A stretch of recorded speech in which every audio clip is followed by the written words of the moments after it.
Adam نے سوچتے ہوئے سوال کیا۔ ذمہ داران کو سزا دلوانے سے آپ کی کیا مراد تھی؟ تمہاری تو یادداشت کھو نہیں گئی تھی؟ فاتح نے مسکرا کے اسے سر سے پیر تک دیکھا۔ ایڈم نے آنکھیں گھمائی اور برا سا منہ بنایا۔ آئی وش، پھر توقف سے بولا، ایک آخری بات۔ وہ جو جانے کے لیے تیار تھا رک کے اس کی بات سننے لگا۔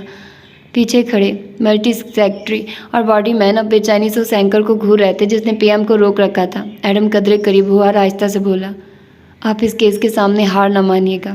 چتالیہ اس عورت کو ڈھونڈ نکالیں گی اور وہ گواہی دے دیں گی۔ آپ اس اسکینڈل سے بہت آرام سے بچ نکلیں گے۔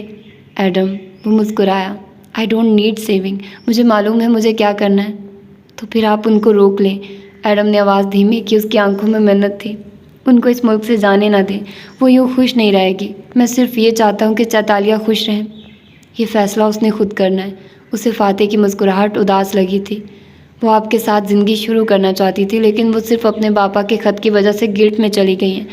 انہیں لگتا ہے کہ ان کو مراد راجہ کی بد دعا لگ چکی ہے اور انہیں خوش رہنے کا حق نہیں۔ کیسا خط؟ فاتح کے ابرو تعجب میں کٹے ہوئے۔